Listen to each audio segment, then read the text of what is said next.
नमस्कार, मैं हूं अवनींद्र आशुतोष। आपका बहुत बहुत स्वागत है हमारे खास कार्यक्रम छू लो आसमान। इस कार्यक्रम में अक्सर हम उन प्रतिभाओं से आपकी बातचीत कराते हैं, उनको मिलवाते हैं जिनके अंदर बहुत ज़्यादा प्रतिभाएं होती हैं, लेकिन उनकी जो सोच होती है, उनकी जो ज़िंदगी होती है, उसमें कैसे रंग होते हैं, किस तरह की उनकी यात्रा होती है, उसी पर हम चर्चा करते हैं और ये जानने की कोशिश करते हैं कि वाकई उनकी मुट्ठी से आसमान कितना दूर है। और इसी कड़ी में हमारे साथ एक बहुत ही खूबसूरत कवित्री जुड़ रही हैं, जो शिक्षिका भी हैं, समाज सेविका भी हैं और जिनका नाम है रोहिणी तिवारी, जिनके पास है कविताओं की क्यारी। बहुत बहुत स्वागत है आपका। कैसी हैं आप? बहुत अच्छी हूँ। सबसे पहले नमस्ते नमस्ते। अवनींद्र जी आपको। और मुझे यहाँ पे आपने बुलाया, मुझे बहुत अच्छा लगा और मुझे बिल्कुल ऐसा नहीं लग रहा है कि मैं फ़र्स्ट टाइम आई हूँ। ऐसा लग रहा है कि मैं अपनी फैमिली में आकर के बैठी हूँ और बहुत अच्छा लगा कि आपने मुझे इस लायक समझा कि मैं यहाँ आपके सामने बैठकर बोल सकूँ। सच पूछिए तो मैं थोड़ा डरा था, क्योंकि बचपन से जिससे हमेशा डरता रहा, आज भी एक मौका मिला डरने का। लेकिन टीचर जी को देख कर लगता है कि वाकई जो शिक्षिका होती हैं वो मार भी सकती हैं, डांट भी सकती हैं, लेकिन कविताओं के ज़रिए जब ये एक अलग दुनिया में जाती हैं तब बिल्कुल सब कुछ सामान्य हो जाता है, बिल्कुल नैसर्गिक लगता है पूरा वातावरण, और प्रतिभा तो सामने आती है। तो कुछ हम चाहेंगे कि आप अपने बारे में बताएं। सबसे पहले तो मैं ये बताना चाहूँगी कि मैं कविता लिखती हूँ, जैसे कि आप जानते हैं। उसके अलावा मैं समाज सेविका हूँ, समाज विकास सेवा संघ से जुड़ी हूँ। समाज विकास सेवा सेवा संघ, संघ जी, वाह। उससे जुड़ी हूँ और काफ़ी सालों से जुड़ी हूँ, जो ज़्यादातर आदिवासियों के लिए काम करता है। और उसी के द्वारा संचालित एक बाबुल प्रतिष्ठान चलता है, जिसको मैंने अपने पिताजी की यादगारी में ओपन किया है वाह। 2014 में। और विद्या ठाकुर जी ने उस समय उसका इनॉग्रेशन किया था, बैनर का, जी। आशुतोष जी। और वो सीनियर सिटीजन्स के लिए काम करता है, बाबुल प्रतिष्ठान। तो अब तक कल्याण में मैंने कुछ 45 से 50 केस सॉल्व किए हैं सीनियर सिटीजन्स के। वाह। और उसके साथ मैं अंधेरी में वीरा देसाई रोड में स्थित एमवीएम जूनियर कॉलेज की हिंदी की शिक्षिका हूँ।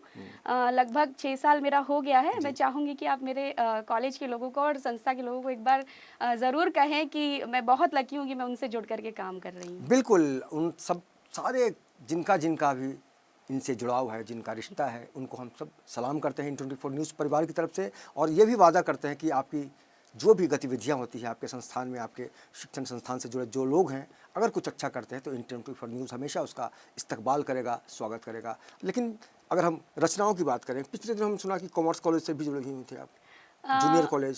सर, एक्चुअली मेरा जो कॉलेज है, जूनियर कॉलेज, वो कॉमर्स का है। कॉमर्स का है, जूनियर कॉलेज जो आप हिंदी कॉमर्स का सेक्शन है। में हैं। जी, मैं हिंदी की शिक्षिका हूँ, क्योंकि वहाँ पे आर्ट्स नहीं है, जी। केवल कॉमर्स है। वहाँ पे डिग्री है, अभी केजी से पीजी हो गया है इसी चलिए, अपना साल। डर थोड़ा कम हुआ, कॉमर्स और आर्ट्स में बहुत अंतर होता है। जी, लेकिन हिंदी तो हिंदी होता है, चाहे वो आर्ट्स हो, चाहे कॉमर्स जी। हो, चाहे साइंस हो।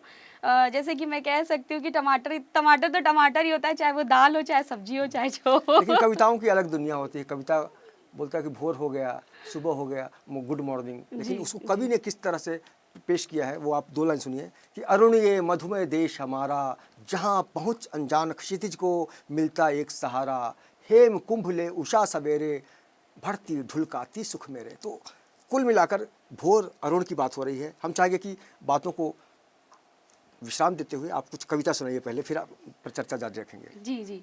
जैसे आपने कहा कि भोर अरुणिम की आप बात करें, मतलब एक ऐसा भोर, एक ऐसा सुबह जहाँ पर सूरज चमचमा रहा है। जी। तो चमचमाता हुआ सूरज मेरे हिसाब से एक इंसान के जीवन में तब आता है जब वो खुद से हौसला पूर्ण हो। वाह। जैसे कि आप हैं और मैं जैसे देख रही हूँ कि और लोग दिखते हैं मुझे हौसला से। तो हौसला मेरे दिल के करीब, सबसे दिल, मतलब मेरे दिल के बहुत करीब है ये कविता, क्योंकि ये मेरी सबसे पहली कविता वाह, है, स्वागत है। अवनीन जी। और ये कविता मैंने तब लिखी थी जब मैं बहुत ज़्यादा डिप्रेशन में थी और मेरे पिताजी इस दुनिया से चले गए थे, अचानक अलविदा कह गए थे। लेकिन मैंने खुद को संभाला और मैंने कहा नहीं, मैं उनकी चलिए, ये यादों को। कविता हम मान लेते हैं कि पिताजी को याद करते हुए उनको श्रद्धांजलि देते हैं इस रचना के जरिए। ठीक है, स्वागत है आपका। चलिए। जी। हौसला। इस जिंदगी की जंग कहीं बाकी है अभी, इस जिंदगी की जंग कहीं बाकी है अभी, इससे लड़ने का जज्बा कहीं बाकी है अभी, इससे लड़ने का जज्बा कहीं बाकी है अभी। राहों में कांटे बिछे हैं मगर, मेरी राहों में कांटे बिछे हैं मगर, पुष्प बनने की जंग कहीं बाकी है अभी, वाह वाह। पुष्प बनने की जंग कहीं बाकी है अभी। मेरे अपनों ने मुझे जीने का ढंग है सिखाया, मेरे अपनों ने मुझे जीने का ढंग है सिखाया, फिर भी अपनों को अपना बनाने की जंग कहीं बाकी है अभी, अपनों को अपना बनाने की जंग कहीं बाकी है अभी। इस अंबर के आनन को देखो, इसकी रोशनी को देखो, इस अंबर के आनंद को देखो, इसकी रोशनी को देखो, फिर भी इसके तारों की चमक कहीं बाकी है अभी। बहुत अच्छे। इसके तारों की चमक कहीं बाकी है बाकी है अभी। अभी। और अंत में एक लाइन कहना चाहूंगी जो मेरे दिल के बहुत करीब है कि ना मैं हारी अभी, ना मैं हारी कभी, ना मैं हारी अभी, ना मैं हारी कभी, फिर भी जीतने की जंग कहीं बाकी है अभी, फिर भी जीतने की जंग कहीं बाकी है अभी। बिल्कुल। तो वाकई रोहिणी तिवारी जी का मतलब हो जाता है आरटी। इंग्लिश में तो आरटी बोलेंगे शॉर्टकट जी में, जी और जी आरटी को ढंग से अंग्रेज बोलता है आरटी, लेकिन हिंदी समझने वाले लोग यही बोलेंगे आरती। तो आज से हम चाहेंगे कि आपको आरती एक उपनाम दिया जाए, जी जी, और उसकी धन्यवाद। जो रोशनी है, उसकी जो खुशबू है, वो पूरी दुनिया में विस्तारित हो। कुल मिलाकर ये बताइए कि आप एक गृहिणी हैं, शिक्षण संस्थान से जुड़ी हैं, जी। परिवार है और सामाजिक कार्य है, तो तालमेल कैसे बैठाती हैं सब कामों को? सर देखिए, नारी अपने आप में लक्ष्मी है, अन्नपूर्णा है, सरस्वती है, दुर्गा है, काली है। तो जब जिस परिस्थिति में जिस स्वरूप की जरूरत होती है मैं वही स्वरूप धारण करती हूँ। वाह! और जब नारी स्वरूप धारण करती है तो शिव शंकर भी नतमस्तक हो जाते हैं। बिल्कुल। और इसीलिए कहा जाता है, एक ज़माने में कहा जाता था, अब नहीं कहा जाता, अबला जीवन हाय तुम्हारी यही कहानी, अबला जीवन हाय तुम्हारी यही कहानी, आँचल में है दूध और आँखों में पानी। लेकिन बदलते वक्त के साथ हिंदुस्तान की जो महिलाएं हैं, बहुत ज़्यादा मतलब अलग-अलग क्षेत्रों में कीर्तिमान स्थापित कर रही हैं। आप अपने आप को कहाँ पाती हैं? मैं अपने आप को मैं आपको सच बताऊं कि मैं जहाँ भी पाती हूँ, मतलब जैसे अभी एक शिक्षिका हूँ जी। तो शिक्षक के रूप में पाती हूँ। अगर मैं कवित्री हूँ तो कवित्री के रूप में पाती हूँ। मैं कहीं भी हर रूप में अपने आप को देखती हूँ, लेकिन जब मैं अंत समय पे अपने आप को देखती हूँ तो मैं अपने आप को मेरे पंख आसमान में और मेरे पैर में ज़मीन में पाती हूँ। वाह, वाह, वाह! और बाकी गतिविधियाँ किस तरह की होती हैं? जैसे घर परिवार में हम कुछ न कुछ हर औरत के अंदर गुण होता है कि भाई आप बहुत अच्छा ये आइटम बहुत अच्छा बनाती हैं। सर कभी देखिए, हर औरत, मैंने कहा ना, अन्नपूर्णा भी, जैसे घर में फरमाइशें तो सबकी होती हैं।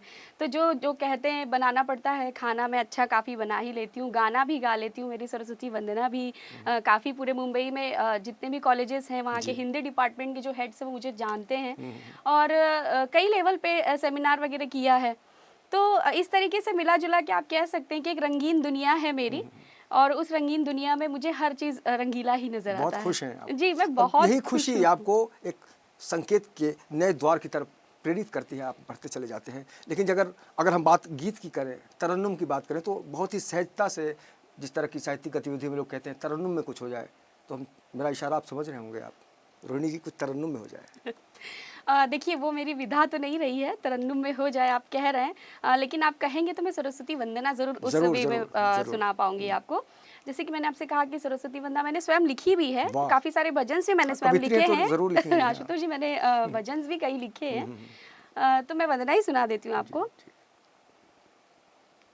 जयति जयति जय वीणा वादिनी, जयति जयति जय वीणा वादिनी, मधुर मधुर संगीत सुहासिनी, मधुर मधुर संगीत सुहासिनी, जयति जयति वाह, वाह! जय वीणा वादिनी, जयति जयति जय वीणा वादिनी। बिल्कुल, बहुत खूब। पुस्तक धारिणी स्वर सेज वसने, पुस्तक धारिणी सर सेज वसने, विश्व विमोहिनी स्वबस विहारिणी, विश्व विमोहिनी स्वबस विहारिणी, जयति जयति जय वीणा वादिनी। वाह, वाह! बहुत खूब। जी। मधुर मधुर संगीत सुहादिनी, जयति जयति जय वीणा वादिनी, जयति जयति जय जयति जयति जय जयति जयति जय वीणा वादिनी।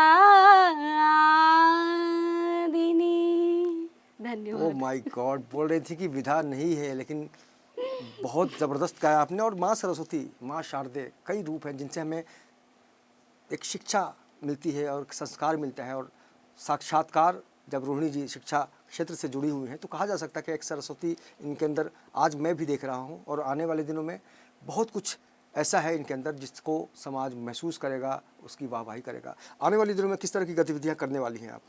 सर देखिए, आने वाले समय में जैसे मैंने कहा कि बाबुल प्रतिष्ठान है, तो एक वृद्धाश्रम बनाने का बहुत बड़ा सपना है और जल्द ही उसके ऊपर काम शुरू हो गया है। मतलब आप समझिए कि जिस तरीके से एक नींव डाली जाती, तो जी। नींव मैंने भर दी है। और इसके अलावा साहित्य के क्षेत्र में जैसे मेरी 2 किताबें अभी जल्द ही आने वाली हैं। कोविड की वजह से मैं थोड़ा-सा इंतज़ार कर रही हूँ। और हाल ही में इंटरनेशनल लेवल पे मुझे एक जो सम्मान मिला था, रेड डायमंड अचीवर अवार्ड, वही लोग उस कविता की बुक को मेरे लॉन्च करने की बात कर रहे वाह, हैं वाह। और वो बहुत जल्द लॉन्च होगी। और इसके अलावा सर, जब परिवार से जुड़ी हूँ, समाज से जुड़ी हूँ, तो जो भी मैं बन पड़ेगा वो करूँगी, या फिर अपने संस्थान के लिए, या फिर अपने जी। संस्था के लिए, या फिर आपके लिए, किसी के लिए भी जो मुझसे जुड़ा हुआ है, मैं जो करना चाहूँगी कर पाऊँगी। बिल्कुल।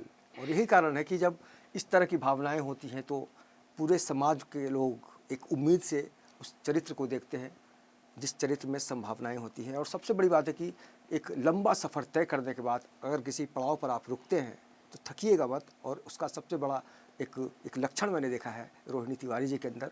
और हम आने वाले दिनों में के लिए दुआ करेंगे कि आपके अंदर एक शक्ति आए, जिस तरह से आपने शक्तियों की बात की। और ये भी कहेंगे कि ज़िंदगी की असली उड़ान अभी बाकी है, अपने इरादों का इम्तिहान अभी बाकी है, अभी तो नापी है मुट्ठी भर ज़मीन, सारा आसमान अभी बाकी है।